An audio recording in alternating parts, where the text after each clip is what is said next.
When we hear about the death of people in the news, we often tend to ignore this terrifying reality, believing deep down that we are immune to it and that death is the fate of others, not ours.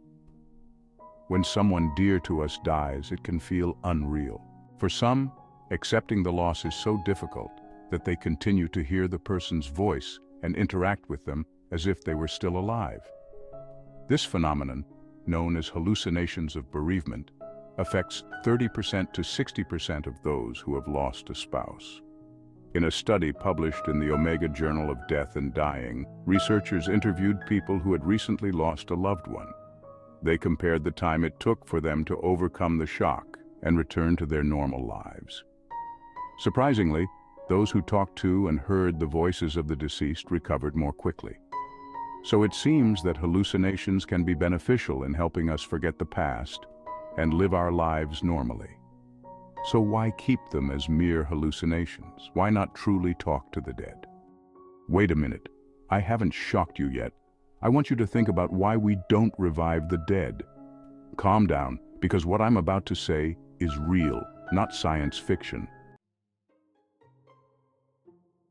Let's start the story in 2008.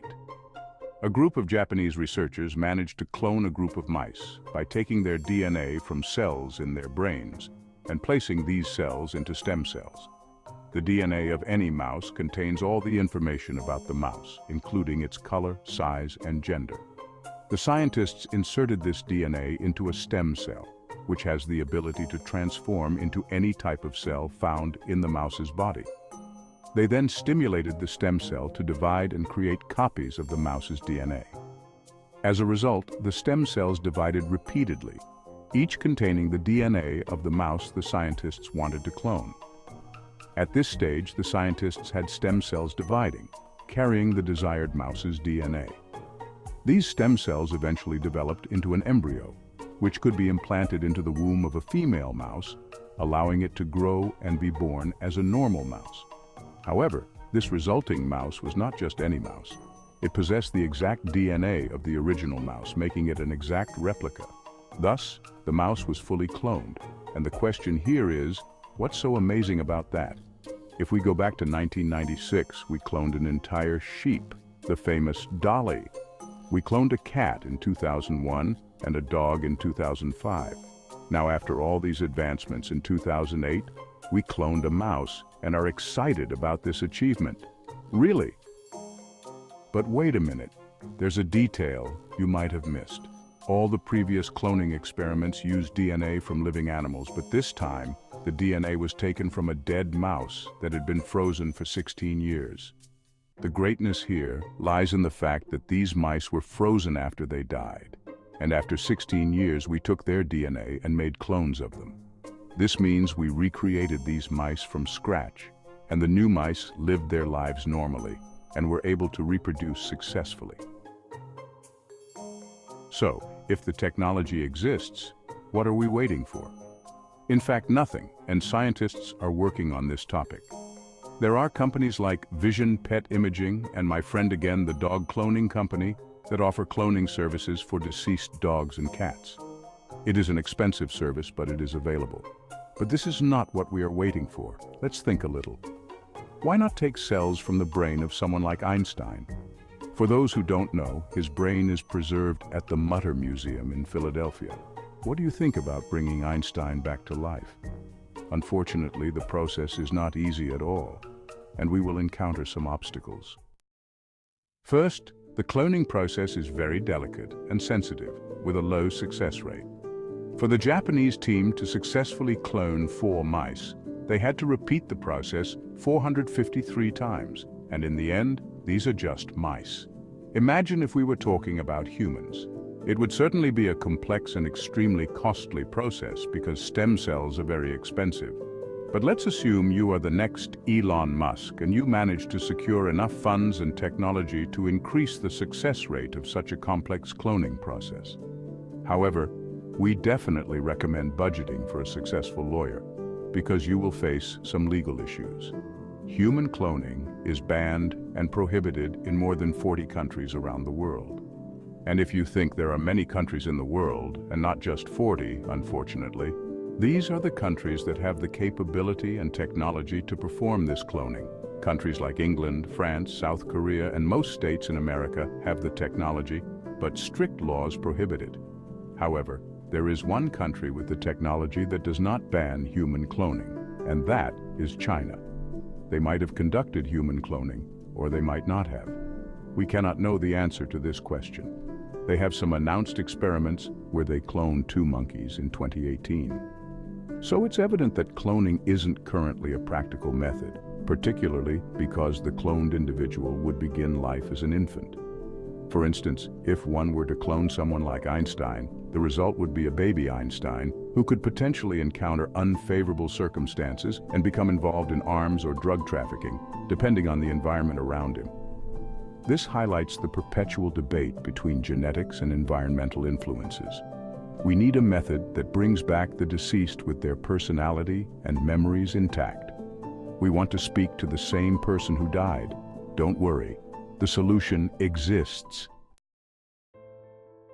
In 2008, 2 entrepreneurs, Roman Mazurenko and Eugenia Cuida, were trying to create an app similar to Siri and Google Assistant.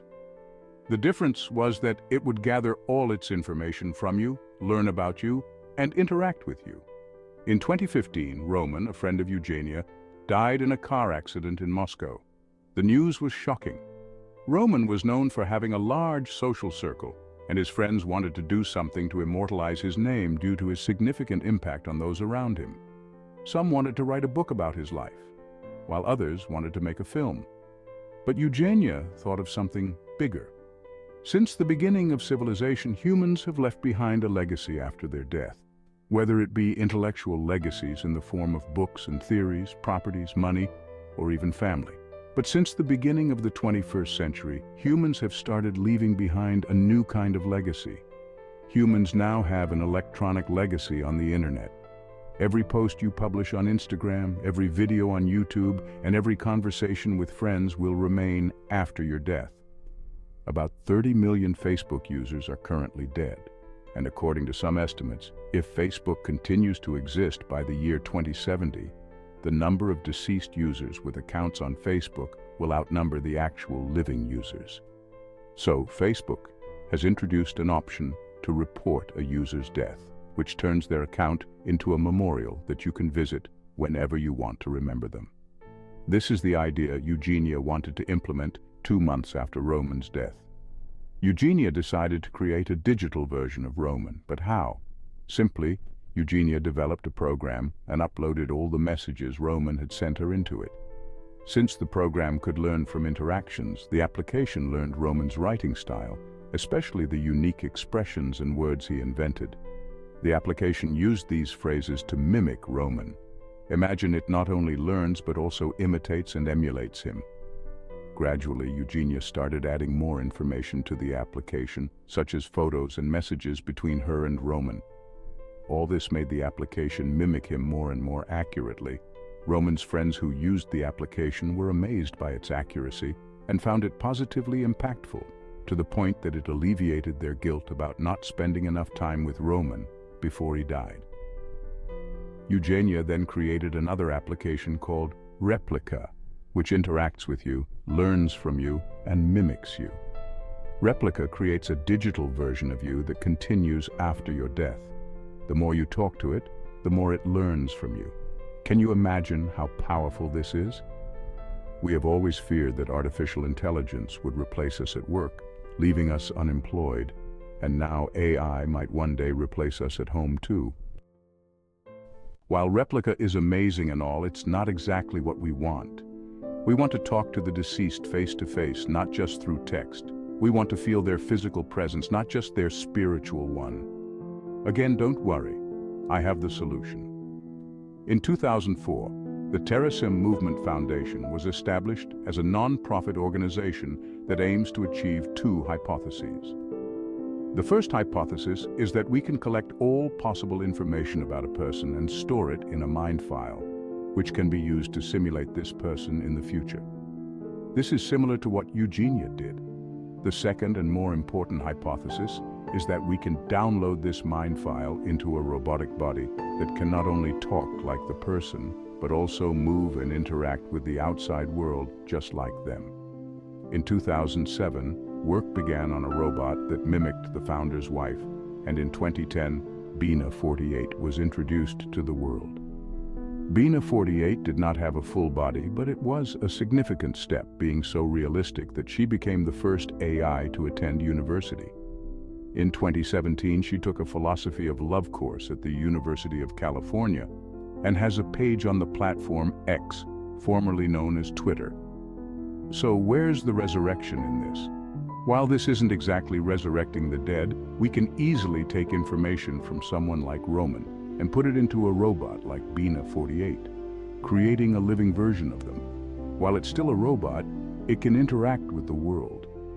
And if you want something even more realistic, meaning you want to feel flesh and blood, you would need a substantial bank account. Then you can talk to a company in Sweden called Bereavement, which is working on virtual reality technology. You won't just be able to talk to or interact with a robot resembling the deceased. You'll wear a VR headset and see a CGI version of the person. Not only that, but the company also aims to create a suit with sensors that, when worn, will let you feel the touch of the person you see, allowing you to hug them and even have a cup of coffee together. This would be much more realistic than a robot like Bina 48 because of what is known as computer-generated imagery, CGI. CGI technology is already available and highly realistic and is used extensively in films. For example, during the filming of Fast and Furious 7, actor Paul Walker died in an accident. The director brought in his brother to complete the scenes, using CGI to place Paul Walker's face on his brother's body. All that was needed were many pictures of Paul from different angles, which was easy because he was a famous actor. The same technique was used in a Dior commercial in 2011, where Marilyn Monroe appeared 49 years after her death.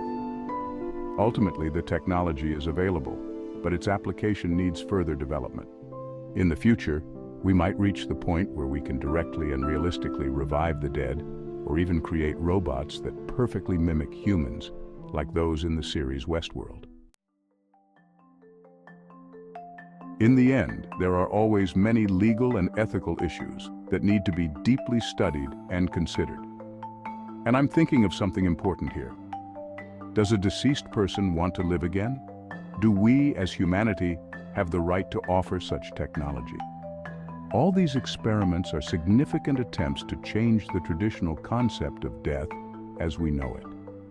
As we strive to overcome biological and natural boundaries, we must question the very meaning of humanity. Will the concept of self-identity change if we can upload human consciousness into an artificial body? Can robots possess real emotions and consciousness, or will it always be a superficial simulation?